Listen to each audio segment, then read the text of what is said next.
Check the mic and make sure it sound right, boys.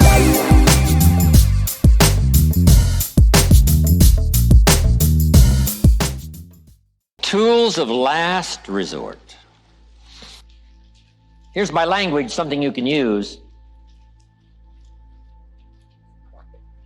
that can be highly effective, but we call it tools of last resort. Not to be used unless like there's no hope left. This is the only last chance. There's no other possible way. Then you reach in your bag of tools for the tools of last resort. So let me give you some of those. Number one is a direct attack. You, instead of using yourself as an example, using third party as an example, you go right after somebody. It's called a direct attack on the problem that's mixed in with the person. And you're trying to be delicate and careful, but they need to hear it direct. That you've got to be very careful of. Use every other means possible first before you go for the direct attack. Third party, use yourself, every illustration you can think of. But if finally that doesn't do it, finally you may have to say you. But now you must do it very carefully and only as a tool of last resort. Here's another one. Sarcasm. Sarcasm is a useful communication tool, but you must be careful how you use it. Sarcasm says, who do you think you are? That's what God said to Job. Job was complaining. Oh, well, this and that and this and that. And God gave Job an unbelievable lesson. He says, where were you when I put the worlds in place? Where were you when I flung the stars into the heavens? Where were you? Hiding under a bush? I mean, this is sort of an ego trip for God, working on Job. A bit of sarcasm. But the time had come, and Job needed to hear it. There was no other recourse but to go right after him and say, hey. Sure enough, it turned around. Someone walks in late and you say, where have you been? Especially if it's an assembled group. You got to be very careful of things like that. Where have you been? See, that's loaded with you don't care. That's loaded. So you got to be careful with loaded statements, especially exposing something in an audience of people. Best to do those kind of things private. Get someone off to the side and say, hey, late one more time and I'm telling you, you won't be welcome here anymore. But see, you can't just jump the gun here with sarcasm.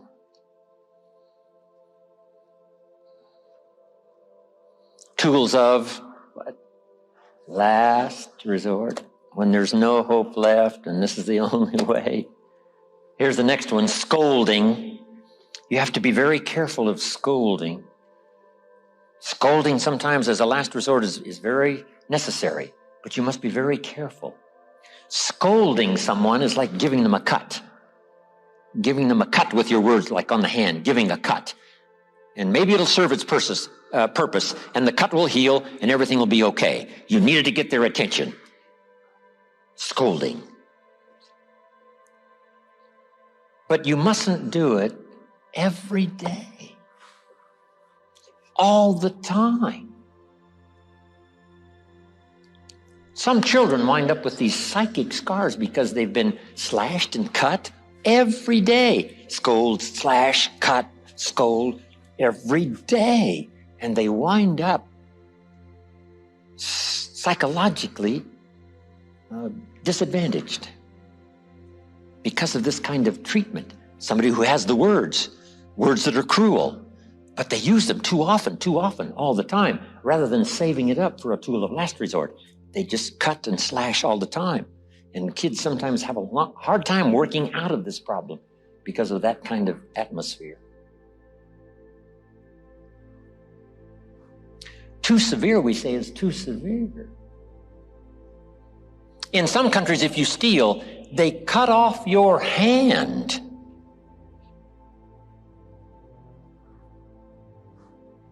That's a bit too severe, isn't it? A little too severe? Maybe a little piece of the finger, but not the whole hand.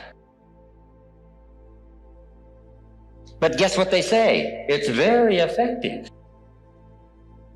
Say, did you ever steal anything else? Are you kidding with just one hand? No.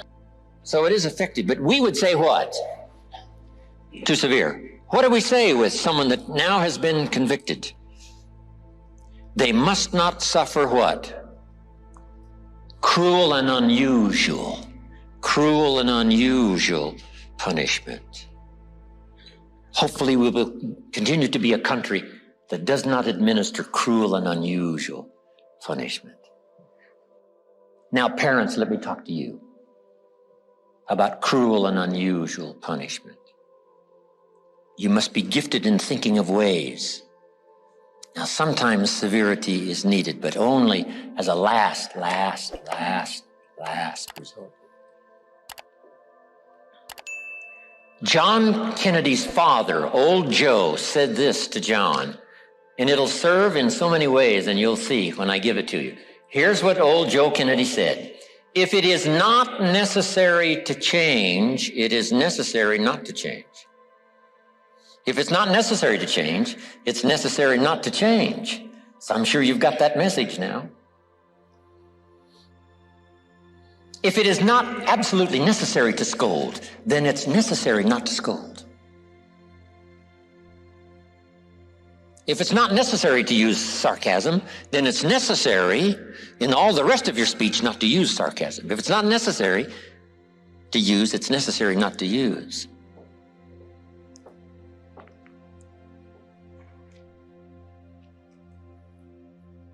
A mother who screams all day at her children. Finally, the kids get used to it. Mama just screams all day. Kids come over to visit and they say, don't mind Mama, she's just a screamer. I mean, she just screams all day at everything, screams all day. So the kids are used to it. But now comes the big problem. When the 3-year-old child is headed for the street and a truck is coming and Mama screams, nobody pays any attention. So jot this down now. Mama should save up her screams so that the day she does, and it becomes a necessary tool of last resort, the day she screams, the world stops. See, that's the key. Tools of what? Last resort. Last. Here's another one, temper. If it's not necessary to lose your temper, now sometimes it is, but if it's not necessary, then it is necessary not to lose your temper. Just hang on to that emotional explosion. Yes, you could explode all over somebody, but only as a last resort if it's called for, but not all the time. All of us have to contain ourselves.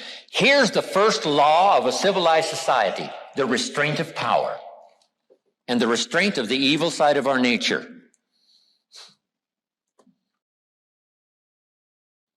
When a little 3-year-old boy hits another 3-year-old boy over the head, if he's not restrained, he will do it again. And if he's not further restrained, he will probably enjoy it. And we have the beginning of an uncivilized person. The first mark of civilization, to be in a civilized society, is the restraint of your emotion, the restraint of your words, the restraint of your power.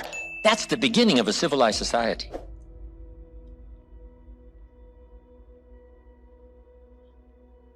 And so it is in civilized language.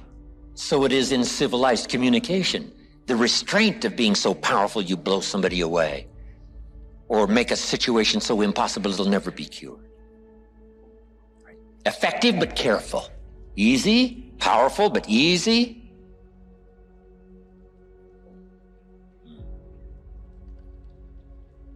Speaking of Jesus one more time, it's so easy to use the Bible as almost an exclusive source of stories and illustrations. The record tells us, according to the storytellers, the record tells us that Jesus in 3.5 years of his ministry only lost his cool just a few times Just a few times. Not a few times a day. No. Just a few times in 3.5 years. See, that's the key. But when he did, beware. There's one scene where he drove him out of the temple, kicked over the money changer's table, screamed like a Comanche, grabbed a whip, and drove them all out of the place until it was empty. Everybody says, "Get out of here, he's on a rampage." Have you got it? But this is your notes now. Not every day.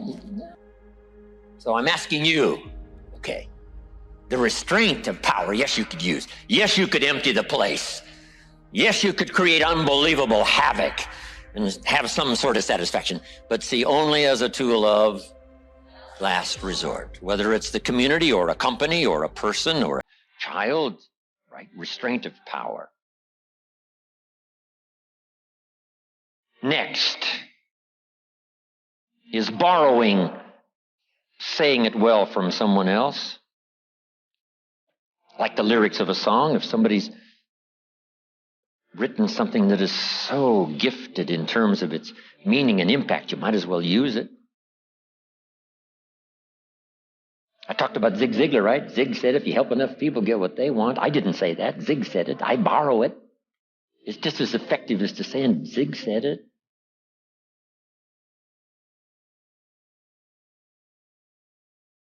I borrow the lyrics from songs, the message of someone else. Because some people have said it so well, you couldn't have thought of it in a million years. Winston Churchill said, "The truth is incontrovertible. Malice may attack it and ignorance may deride it, but in the end, there it is." See, you could stay up all night and not think of that. So why not be a good student of good ideas? A good student of things well said. A good student of just one or two lines that's meaningful to a teenager that says, "Wow, now I see what you're talking about." Just borrow, use. Here's the next one, straight talk. Tell it like it is. I'm sure these days everybody's ready to accept this. No nonsense. Tell it like it is. Straight talk. This is not belligerent talk now. This is just straight talk. No nonsense. This is how it really is. There's no use sugarcoating it. There's no use trying to glamorize it. Some people are into affirmations to glamorize something, but we don't need that. Every day in every way, I'm getting better and better. What if that's not the truth? Would you keep saying it and saying it and saying it? No. Here's the best affirmation. The truth. I'm working on disciplines every day that's making me better and better. See, now, that affirmation is the truth. If that is the truth. Straight talk. Affirmation without discipline is the beginning of delusion.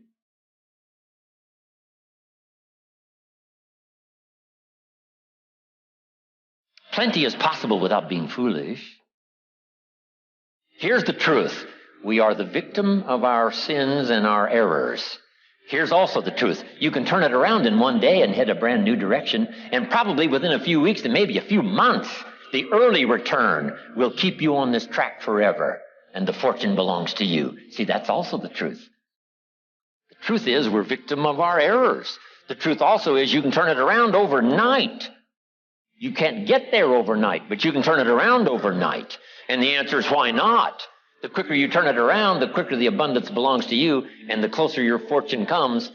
And then you'll have the health and the breath and the vitality to do extraordinary things. If you start a new health program today, so you've messed up in the past. That's the truth. The truth also is today can be a brand new day. Pick a new destination. That's also the truth. The truth is revealing and inspiring. That's why we use it. That's why we don't use some tricky other stuff. The truth alone is enough. It sets you free. 1, to correct old errors. 2, to set up easy disciplines that changes everything. That's what the truth is for. Here's what's next. To really help people in extraordinary ways, learn to deal in challenges. That's what sports is all about, challenge. That's what music is all about, the challenge to play so well, someone's inspired. The challenge to say it so well, someone gets it. The challenge to be so gifted in language that somebody sees it. It's unbelievable. Insight is unbelievable. Only human beings can do this. Close your eyes. The man closes his eyes, puts his hand over his eyes, and he says, I see it. I see it. You say, no, you got your eyes closed. No. There's more than one way to see. And all somebody has to do is see an answer that they could start on immediately. And within 6 months, their whole life could start to multiply and change. Within 1 year, the difference would be extraordinary. And a person who was lost now becomes a person of influence, just because somebody helped them to see for the moment what was wrong and the possibility to change it. And then the challenge to go do it and do it well.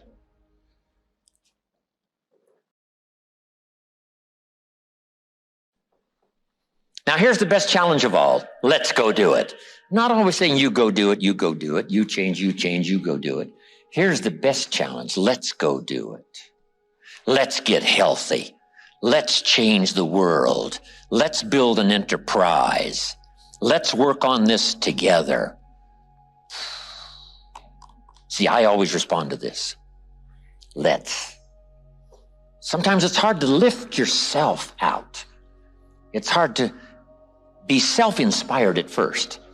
And if somebody says, come on, let's start a new program. Come on, let's do exercises. Come on, let's get healthy.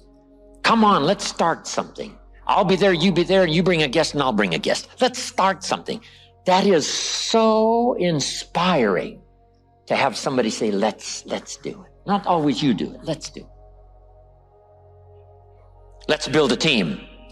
Let's win the championship. Let's walk off with the trophy. Let's.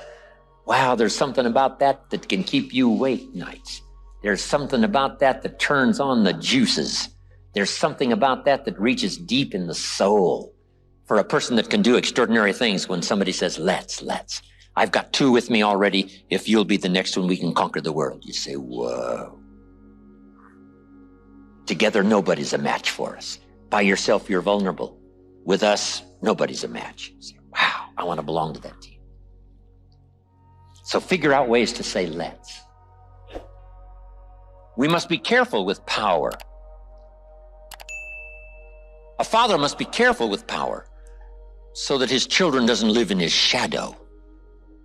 A father must restrain to be a good father. Restrain. Yes, he could. Yes, he's capable. Yes, he can beat him half to death. See, but he must restrain. That's a civilized society.